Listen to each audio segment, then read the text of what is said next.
Give everybody a second to get on. We are officially live. So, welcome to our virtual career fair. We have an exciting evening planned for everyone. So first off, everyone, you should have just received a link in your reminder emails to a job board that lists all the positions of the companies that they have available, and also gives you a little introductory videos to tell you about the companies and then the positions that they have open. So I'm going to post the link for that as well, but just so you know, it's also in your emails. So the way this is going to work tonight, we're going to start off with a panel. You can see my lovely panelists around me, and I'll introduce them in just a moment. But right after the panel, we're going to jump over to Discord for some live networking. And you'll also receive that in your confirmation email, and I'll make sure to put that in the chat too. So basically, how that will work is you can use that on your browser or your computer, whichever is easier for you. I may prompt you to create a username if you've never used Discord before, and that'll just be so everyone can see who they're talking to. And so there you're going to have the opportunity to chat with some of the attending businesses in the area. And I like to compare it to like a real job fair, you know? So whereas at an in-person fair, people have booths or tables, here each of the companies is just going to have their own virtual room that you can hop right into and ask questions just like you would if you were walking up to a booth or table at a beer fair. And in each of those rooms is going to be a representative from the company there to answer any of the questions that you have. And so that's going to start around 5 p.m.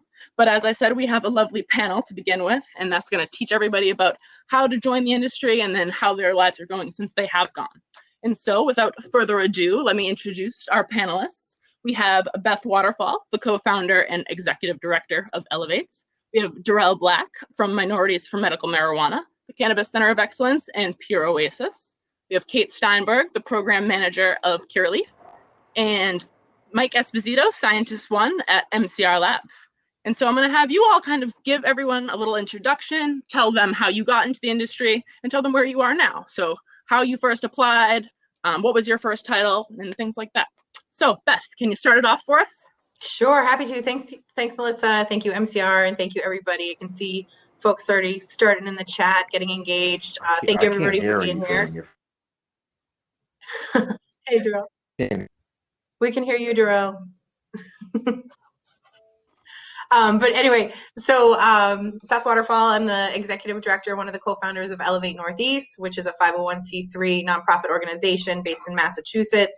We do a variety of events and strategic collaborations like we have here today with MCR Labs. It's been a great supporter for us since we started a few years ago. We exist to help break stigma and create opportunities for people in and around cannabis. And we do that through our educational efforts. Outside of Elevate, I also run my own marketing consultancy, and I work with a bunch of different clients here in Massachusetts and in Colorado as well.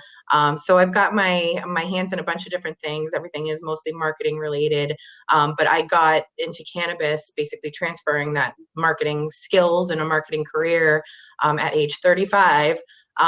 Jumped into cannabis, and so I like to think that I'm a good example of how anybody can come into cannabis, and there really is something for everybody depending on your background and your goals. And I got my first gig in cannabis after attending the 2015 New England Cannabis Convention here in Boston. What I learned and the folks that I met really changed my life. I didn't really realize how much at that time, but I followed up with the conference coordinators, the owners, and basically was a squeaky wheel and just put myself out there. So I'm sure we'll talk a little bit more about that going through there. But thanks again, everybody, for being here. Thanks so much, Beth. Moving on to Miss Kate Steinberg, please. Hi there, everybody. First off, I am so grateful to be a part of this panel, and I very much am looking forward to a time where we can all have an event like this in person again. So I am the program manager of corporate social responsibility for Cureleaf. I actually first joined the industry, oh my goodness, about 4.5 years ago as a part-time bud tender cannabis dispensary associate. And then through perseverance and, being willing to try new things and try scary things, I kind of worked my way up. I had a role as an assistant manager. I then took on outreach manager for the state of Massachusetts. And then I worked my way up to program manager for the corporate headquarters of my company. Thanks, Kate. All right, Darrell, how about you? Still struggling with the sound? We're going to come back to you then. All right, Mr. Mike, tell us a little bit about you. All right, sure thing. So I'm Mike Esposito. I'm a scientist over at MCR Labs. I've been there about a year and a half at this point. I'm really focused in on microbiology, so we're doing all of the quantitative and qualitative assays for pretty much all the cannabis that's going through, or not all of it, but a large portion of the cannabis that's going through the RMD market, as well as walk-in clients. I actually got my start in the cannabis industry sometime around 2013. Actually, I was wrapping up my undergrad at UMass Amherst for plant, soil, and insect sciences, and I was about to start a PhD program, but I was feeling kind of lost. I wasn't sure I was ready to dedicate the next 4 to 6 years of my life to that. And right about that time, we started seeing lots of articles. Medical marijuana is coming to Massachusetts. It's going to become legalized. So actually, the way I got my foot into the door in the industry there was just looking at the news articles, seeing who was involved, and then kind of reaching out to them via email, letting them know I was just finishing up my degree, and I'm very interested in the industry. So prior to my time at MCR, I worked at 2 different cannabis dispensaries, mostly on a cultivation capacity there. So we were doing all the production of the cannabis plants, all the propagation. And then actually right before starting up at the current laboratory I'm at, MCR, we were investigating some tissue culture options. But after a certain amount of time in production, I decided, hey, I really do miss the science aspect of all of this. So I kind of changed pace there, and very happy to be where I am now. We're glad to have you too, Mike. It looks like Daryl might be popping in and out, so I'll let him do his little introduction right after. And instead, we're going to move into some of these questions, all right? So Kate, what would you say the best way to get involved and network within the industry is, in your opinion? So this is such a difficult question, just given how 2020 has gone for all of us. But when I first relocated to Massachusetts to be assistant manager and then outreach manager, I knew 2 people in the entire state. I really left everything and everyone I knew and loved to try something new and scary. And I didn't really know where to begin. And so I just attended any cannabis event I could possibly find, and they're all over Massachusetts, mostly virtually now. They were really starting to begin in places like New Jersey, where I originally moved from. And I met, in just the span of a year, I met hundreds and hundreds and hundreds of people. Everybody was so kind, was so welcoming. You could talk to anybody from the person who was at their first cannabis conference who knew nothing about the plant to, the owner of a company, and everybody it was such a warm and welcoming experience. So networking through cannabis events is absolutely the way to go, especially like events like this, now that we're really living in this virtual world. But even beyond that, I mean, I very much keep up with websites like Reddit. I keep up with all of the cannabis Facebook pages. There are going to be people who have cannabis questions, and you might have the cannabis answer, and vice versa. But I think right now, like, digital interaction is so key. So try a little bit of anything and everything. You really can't go wrong. 100%. That's a great answer. And that's the beauty of the industry being so new. We can all kind of learn from each other, regardless of whether you're just entering or you're starting your own business. All of those transferable skills are so neat to experience. Oh, yeah. And I'm still learning new things every single day. Like, the thing I love about cannabis is our job learning is never, ever done. I have things to learn from Michael. I have things to learn from Beth. Like, that's what's great about everybody being so welcoming, is we have things to learn from each other. Couldn't have said it better. So moving on to our next question. So Mike, what kind of cannabis knowledge could be most beneficial when talking to somebody who's new, who doesn't know much about cannabis at all, or say you're in a position like a bud tender or an outreach position? What's the most helpful? Sure. I would say if you're looking into something like a bud tender position, where you're going to be interacting with patients and recreational customers, getting a little bit of an understanding of like the entourage effect, maybe getting an idea as to which terpenes are responsible for which therapeutic benefits. Things like that are really going to help you out to kind of interact with that customer-facing position. I would say if you're coming into more of like a cultivation side of it, having a background really with any sort of cultivation, doesn't necessarily need to be cannabis. Before I started working at a dispensary, I'd never touched a cannabis plant, but because I had a very strong background in like greenhouse crop production, most of those skills transferred over really easily. But I would say if you're interested in a position where you're going to be talking to the consumer, understanding the entourage effect is going to be really beneficial to you. Understanding means of actually dosing the medicine to yourself is huge. Not everybody's going to want to smoke a blunt or eat edibles. Some people can't swallow as easily, things like that. So really just understanding what the medicine is, how it's therapeutically beneficial, and how an individual could take that in for the benefit there would be huge things to know. That's a great point. Yeah, everything's so different for everyone. So taking the time to learn how it affects you could be helpful just to teach somebody else how to teach themselves, So that's a great point. Daryl, it looks like you've joined us back. Give us a little interview. Tell us a little bit about yourself. How did you get into the industry, and where are you now? Hello, everybody. My name is Daryl Black. I am the chapter president for Minorities for Medical Marijuana, M4MM. I'm also on the board of the COE, Cannabis Center of Excellence. And right now I am the assistant general manager at Pure Oasis. And I first got into cannabis was 2 years ago, October 2018. I went to the, I think it was either the CW Expo or the other one. It could have been NECAN. It's one of the two. So I went there and I met Roz McCarthy, the founder of M4MM. And she's been like one of the most inspirational people for me and a great mentor. So shout out to Roz. And the first time I met her, we just clicked, and I brought in like 5 people. She told me I could bring in as many people as I can. And I brought in like 5, and she's seen there that I was dead serious about everything in the cannabis industry.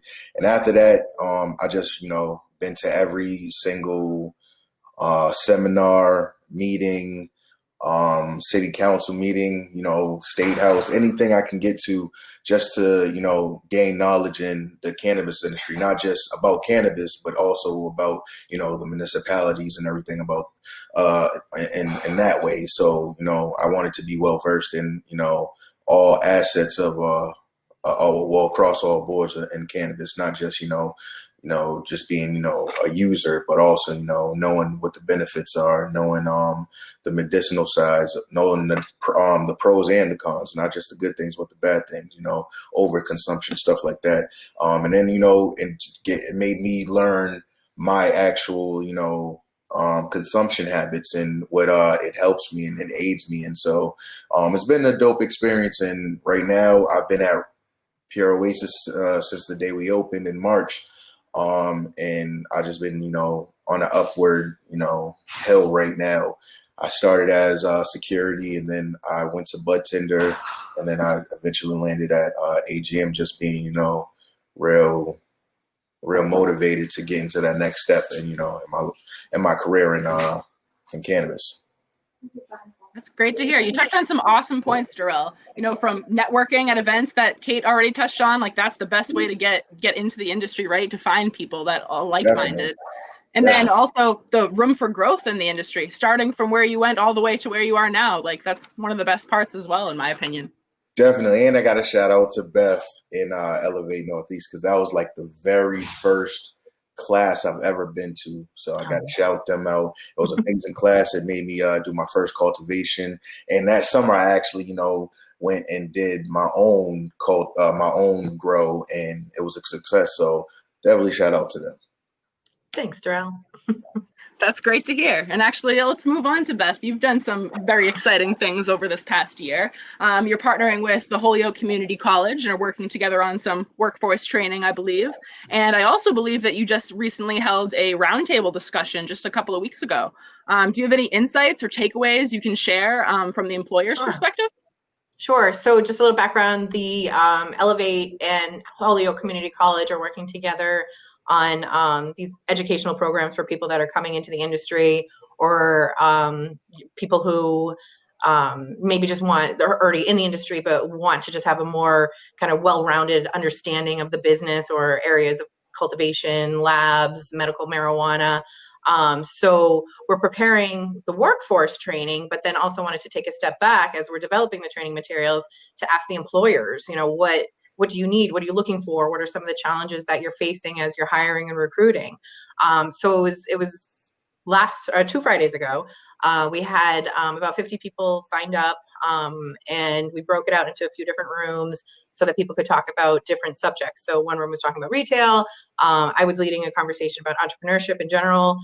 We had Tim Shaw from Maramed leading a conversation about cultivation.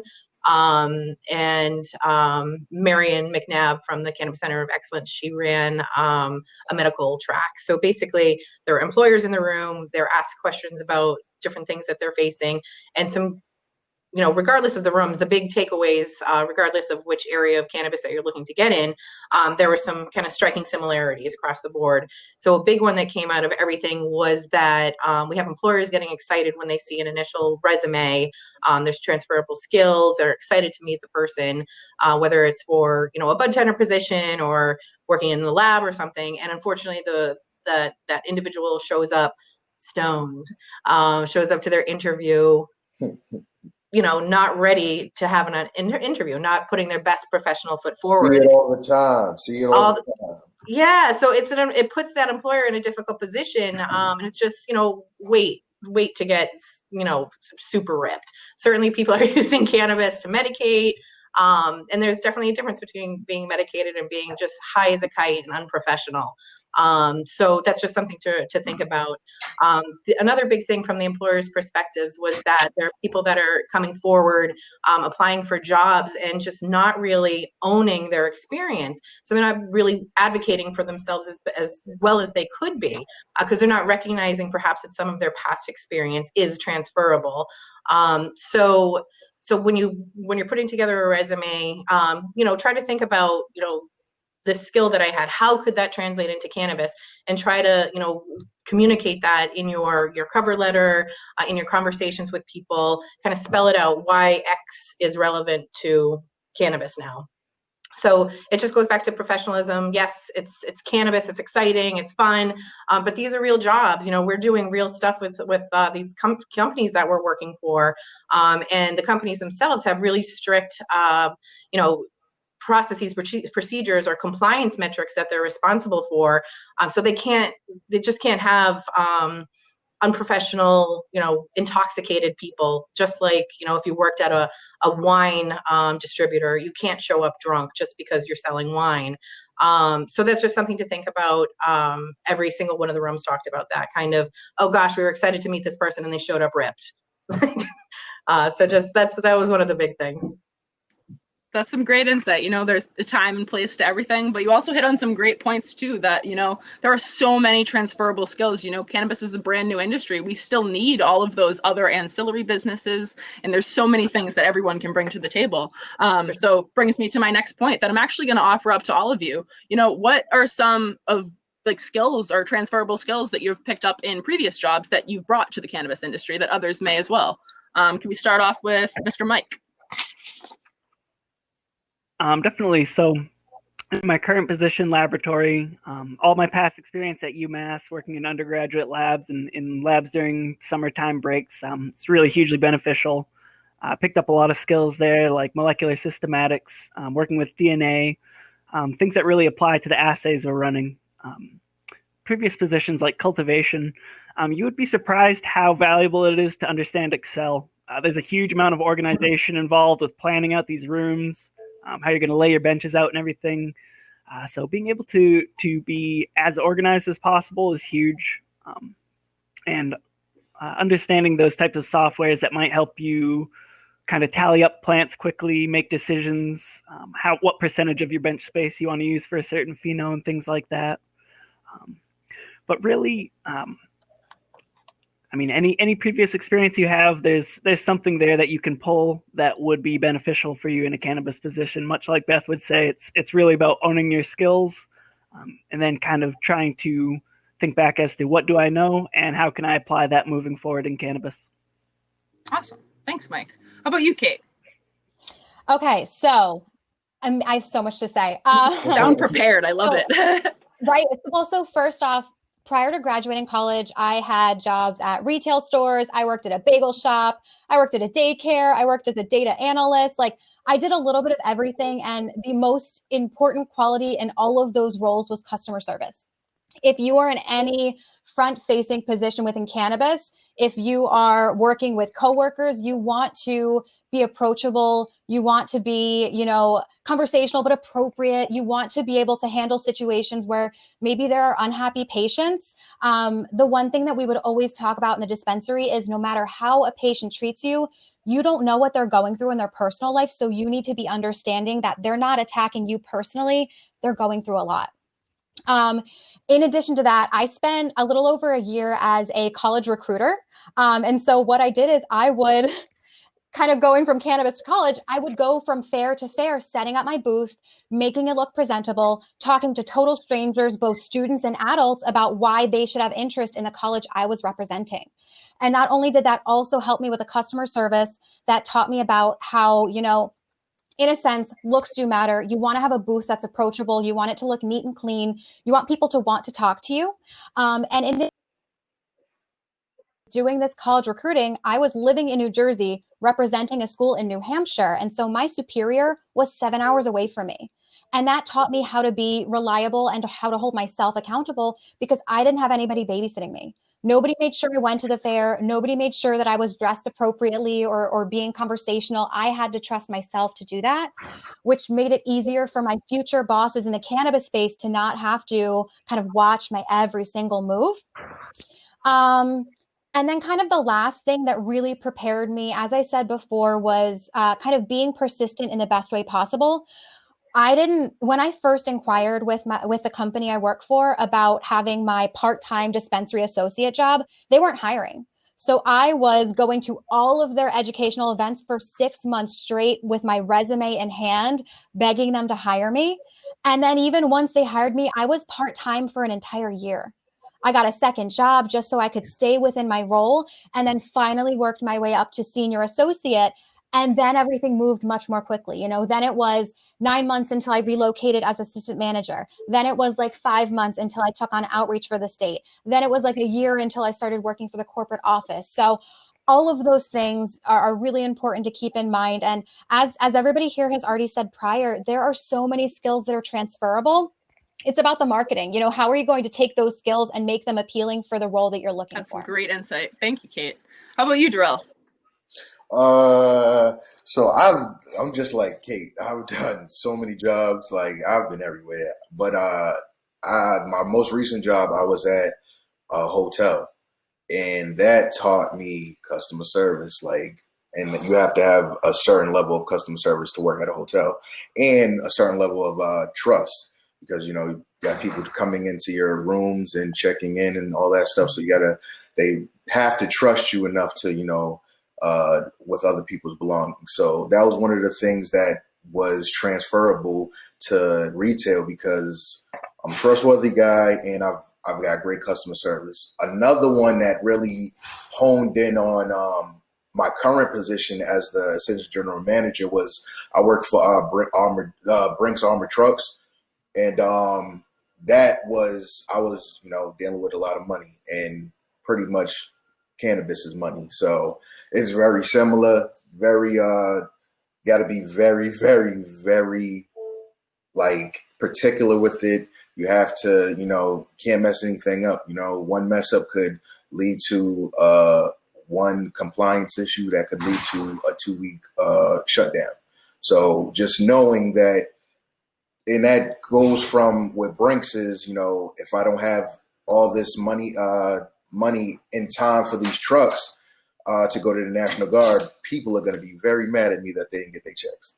So there's a certain level of urgency for me for those two in particular jobs that were really transferable into the cannabis industry.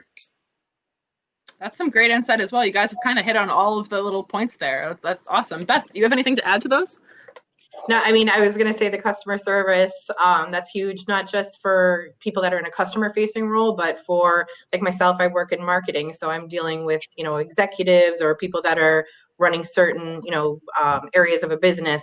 So internal customer service skills are really important too, particularly in what I would imagine are fast-paced environments across the industry, where, you could be working in a company and, oh my gosh, they just got some sort of announcement that their investment in packaging, there's something wrong with the packaging, and now they have to completely focus on some new package or some new labeling or something. So there can be some really heavy kind of disruptions to the course of a day. So that internal customer service, similar to what Kate was saying about being patient and understanding and not taking things personally, is super important.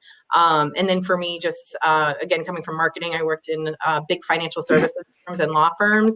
And literally all the skills that I did there, as far as learning different technological applications. So your Word, your Excel, your PowerPoints, I still use those every day. And then also just the actual work of marketing, it's about changing perceptions. And so whether it's working in cannabis or dealing cars, there's certain kind of perspective and experience you get from working in really any field as you're climbing up the ladder that I think can be transferable. And I love to say, within cannabis, don't be intimidated. It seems like I've heard a bunch of people like, oh, I'm getting in too late or something. And that's not the case. This is still a really new industry. And I like to say that everybody is some degree of new. So just don't trust anybody who says they're an expert. There's no such thing yet. Exactly. Like we covered at the beginning, we're all still learning from each other. Everything is so absolutely new. Every day. That's some great points. Thank you all for that insight. That's awesome. All right, so moving on, Daryl. So what would you say, what one tip would you give yourself before, your past self rather, before working in the industry? What's something you wish you knew before you got on board? This could actually be a good one for everyone too. Wow. And you put me on the spot. The first one of the tips I would give myself, maybe don't expect anything. And don't be too gullible for people. It's a crazy industry. So you just gotta, you gotta do your due diligence. Make sure that you are working for people that you trust. Cause I feel like this is one of those industries where it could be a little bit of, you gotta have some morals and integrity in this. So if you don't feel like you're working for somebody that has your same, morals and integrity, I feel like you can go somewhere else and you might grow in that other place. You know what I mean? So I just say that, just keep your eyes open. I would definitely tell myself to keep my eyes open and don't put all my eggs in one basket. Just keep my options open, because it's too new not to keep your options open. Exactly. So that's one of the things that I would tell myself. That's awesome. Anyone have anything else they'd like to add onto that? I mean, oh my goodness. One of the biggest lessons I've learned as I look back is don't feel the need to rush.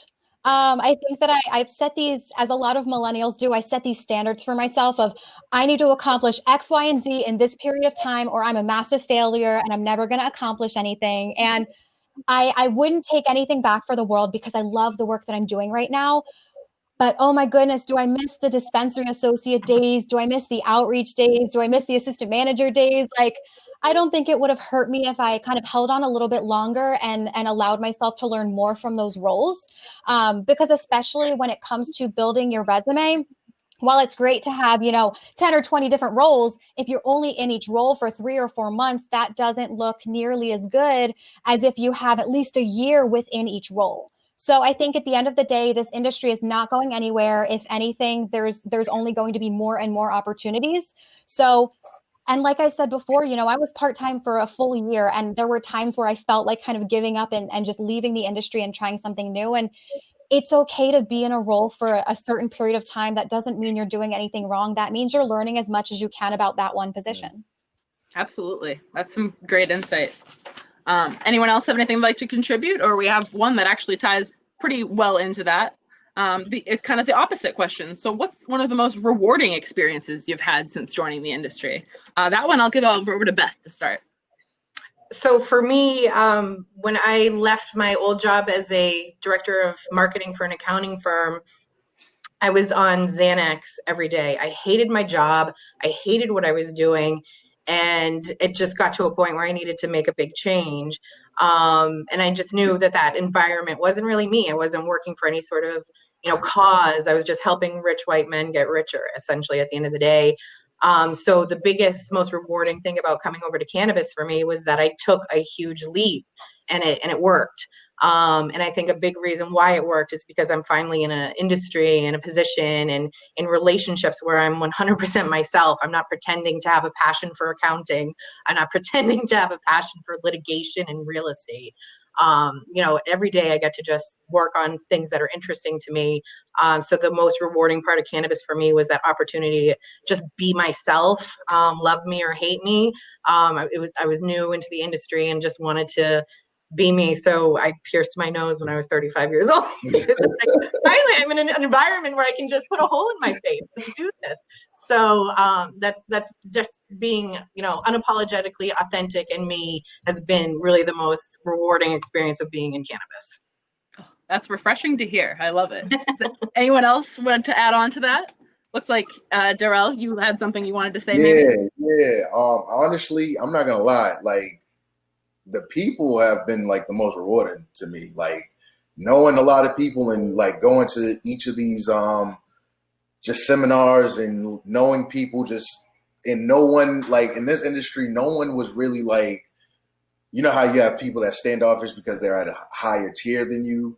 No one was like that. Everybody was just trying to get to know each other, and I've met great people, have dope relationships, and still, like, I have really like life-changing relationships with some people now. So this like just getting to know people and how fast that, some of us connected, it just, it was that was probably the most rewarding thing, definitely by far, because like I never would expect to be friends with a lot of the people that I'm friends with now. So that's a great point. I completely agree. The people you work with, people you're around, make or break your job, your environment, and so it's important to really care about those people. And that's one of the best things I've found with cannabis industry too, is you meet some awesome people.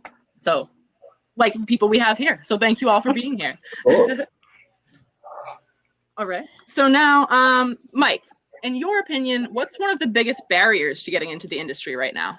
Sure. I would say one of the biggest barriers to getting into the industry is simply just the amount of people who are trying to get into the industry. You run into huge stacks of resumes when you're trying to hire. You have people that are saying, I'll do anything to get into the industry. I'll work for free. That kind of plays back to what Darrell was saying earlier about having ethics. Make sure that you don't get taken advantage of if you're trying to get into the industry. But yeah, really the big barriers to entry there would be the amount of competition for any position that's listed. So anything that you can do in your cover letter that's going to make you kind of a standout applicant's huge. Feeling comfortable reaching out to people over LinkedIn, people that you don't necessarily know, to get some more information, like, hey, what do you guys do at your company? What are you guys looking for in new hires and stuff like that? But yeah, really at this point, it would be the limited amount of establishments that are open compared to the large workforce that would like to get in. And as more businesses open up throughout the state, hopefully that issue will resolve a little bit on its own.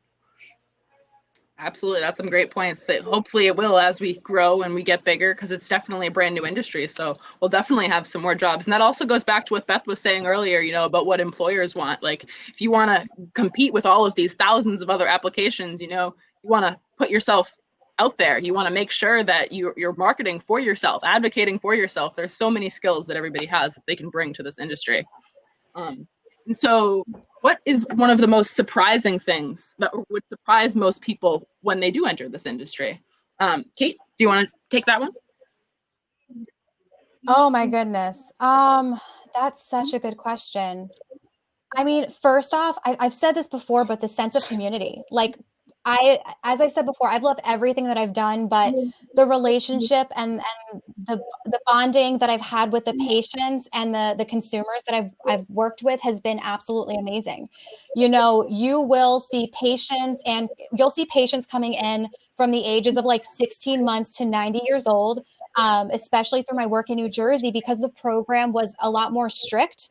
The patients had conditions that were a lot more severe, but because of that, you also got to see some incredible changes. You saw somebody coming in a wheelchair, and then a few weeks later, they're coming in with a cane, and then a few weeks later, they're walking on their own. And it can be really easy to kind of get emotional and kind of, they feel like your friends.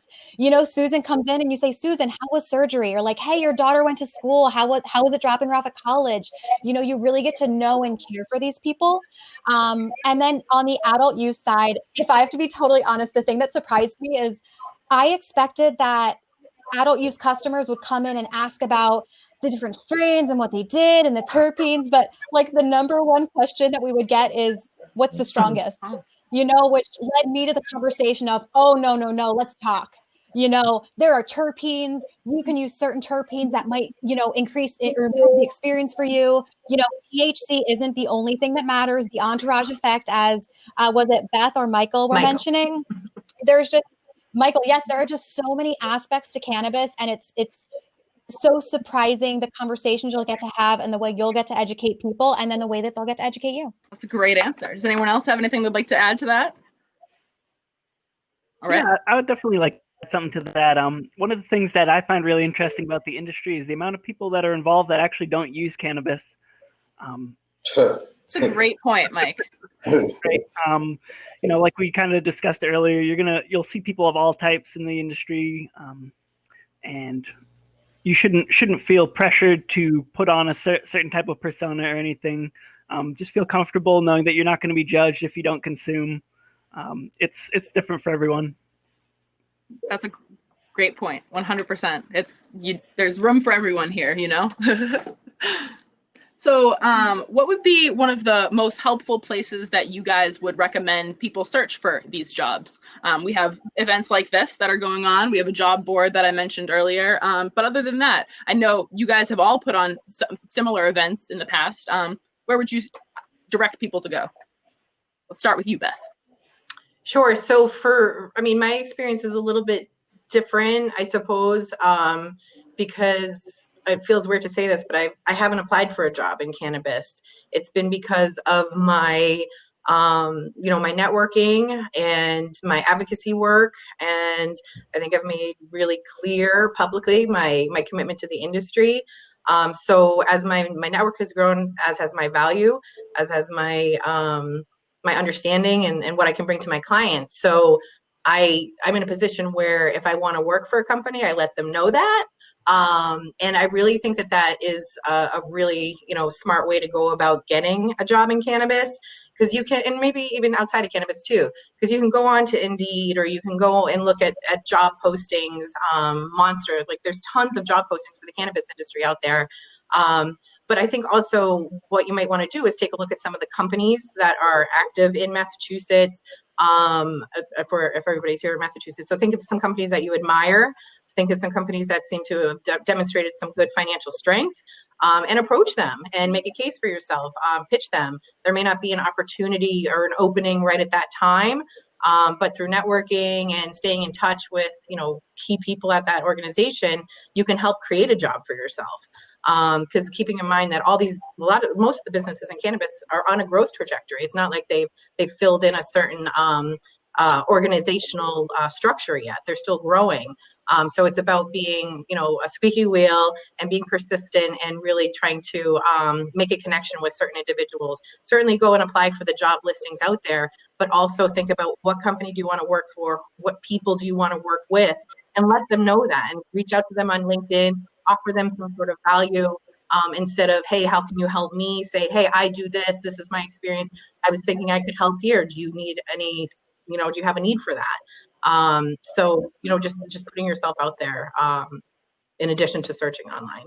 100%. I think you touched on some great things there, from kind of what Daryl said earlier. You want to work for a company that you care about, that you can bring something to. And then going back to what you said earlier, you want to bring the skills that you have. You want to do what you love. And so constantly reminding the company that you care about that you're there is a good way to get in, because positions are always opening.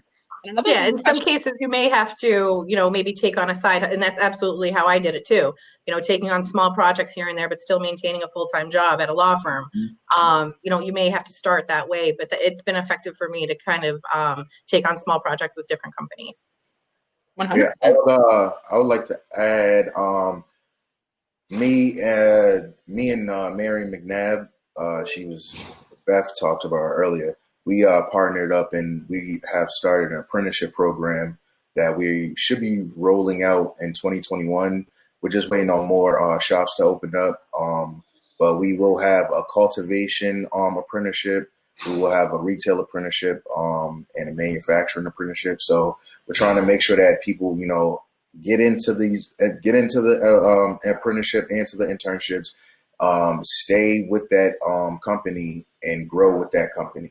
So we're not trying to just, make sure that it's a 3-month thing. We want to make sure that it's a long-term thing. So we're trying to make sure that we're not, guaranteeing hires, because we can't do that. But if everything checks out for both parties, we will make sure that they are employee for that company. So we have figured some things out to alleviate a lot of dispensaries and cannabis companies their positive impact plan.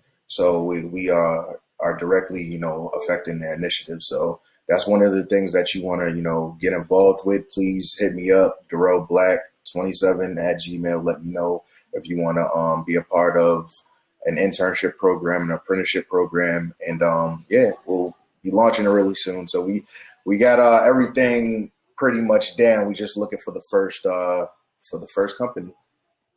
Awesome. Well, everybody stay tuned to the Cannabis Center of Excellence for those apprenticeships then. That's awesome. Thanks for sharing. Of course. One other thing that I think, Beth, you mentioned a little bit is we're thinking of all these other things that people can use to get a job in the industry. Something that is even as simple, how I got my job was just applying on LinkedIn and Indeed. There's so many jobs that are posted on there. A lot of the jobs that we have available at this career fair are posted on there too. So, set those jobs alert up. They're always there. They're there to help you. And so one other question that I'd like to ask all of you is, how can you make a positive impact in the industry with the positions that you guys have? Because you all have various different positions. And so I'd like to hear your thoughts on that. Mike, let's start with you. Personally, being on the testing side of things, I feel as though the positive impact that I'm adding is that I'm making sure that the product that's getting out to the consumers and the medical patients is as safe as could possibly be. Looking at new ways for us to make sure that our assays are incredibly robust. And then on another note, if clients or walk-ins are struggling to pass microbiological tests, I really value the time that I have where I get to talk to them and help them work through their issues to try to help people along with providing the most high quality medicine we possibly can. Awesome. Thanks, Mike. How about you, Kate? Oh man, so as a dispensary associate, I got to ensure that the patients had the experience I would have wanted to have. If they were totally new to cannabis and knew nothing about it, I would sit with them for 40 minutes, for an hour. I would give them my work email and have them reach out anytime they had questions. When I was an assistant manager, I got to be the manager that I wanted to have. And then through outreach, I was in charge of the philanthropy that my company was doing for the entire state of Massachusetts. So I got to directly choose where our funds were going. And that was such an amazing experience, because if I felt there were groups of people that were being at all ignored or not receiving the funds that they deserved, then I could kind of create that relationship with them, whether it was a breast cancer organization, whether it was a school that had overdue school lunches. And so students were going without lunch. Like we got to host 3 blood drives. We were, I think, the first cannabis company to partner with the Red Cross, and we ended up collecting enough blood donations in 1 year to save a potential 153 lives. So like you get to make the changes that maybe you like seeing or that you haven't seen but wish you got to see. Like you get to create that impact. That's a great answer. I love to hear it. How about you, Darrell? What I do, I try to hire within the community, honestly. That's one of the biggest things that I pride myself with, is trying to make sure that there's people around the corner that have jobs in their community, especially right now, a time where a job is crucial. So that's one of the things. Also, I do toy drives. I just did a turkey drive, partnered up with one of my good friends, Gary Perry, and his tree certified organization. So I partnered with him, and now we're doing a toy drive for December, and we're going to funnel some money in from dispensaries through his organization and my organization M4MM, and deliver stuff for families that need it, because it's hard out here. It's a pandemic. It's no money's funneling in right now. People are getting sick. Things is on the rise, so we're trying to bring joy as much as we possibly can right now. Absolutely. It's important work. How about you, Beth? So in my client work, I'll be in meetings where we're talking about hiring and big strategic plans. Some even things from picking a picture that's going to be used in a marketing like a website or something, thinking about having those images be representative. But one thing that I think is really important, and then of course Elevate. That's all we do, right? Creating Elevate has been really rewarding in that regard. Like, we exist to do good. But one thing that's really special about the cannabis industry here in Massachusetts is that it is mandated in our law that the licensees have to have a positive impact plan. So if you're so inclined, regardless of what your position is, you're working for a company that is mandated by law to do good in their community. So you can, when you're in a new role, talk to your manager, ask how you could get involved, how you could support that, and bring ideas to the table as well. Because your businesses may be going through looking at changes to their positive impact plan for future years or something like that. But really, it's woven to the fabric of this business that we have to do good. And so you think about that also when you're applying to businesses. Look at what they've done and make sure their values align with yours, and that there's opportunities for you to do some good there. Because at the end of the day, the companies that are not doing well or doing good in their communities, they are not going to be the ones that last. So you want to be working for good companies that are trying to do good because they really have to. Not those that are trying to skirt around that type of stuff or do like so we're going to give a fire truck to the fire department. What are they actually doing to right the wrongs of the war on drugs? And give some suggestions too. Absolutely. Those are all great points, guys. Thank you so much.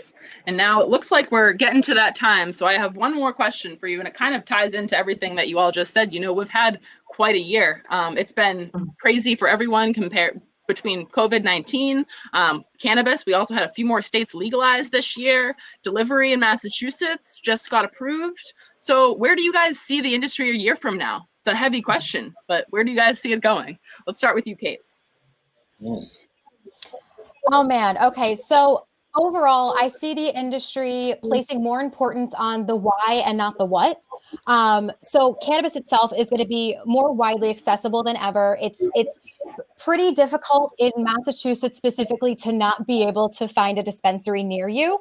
But I think that brands are going to be more and more conscious of things like social equity, environmental sustainability. How are they benefiting those around them?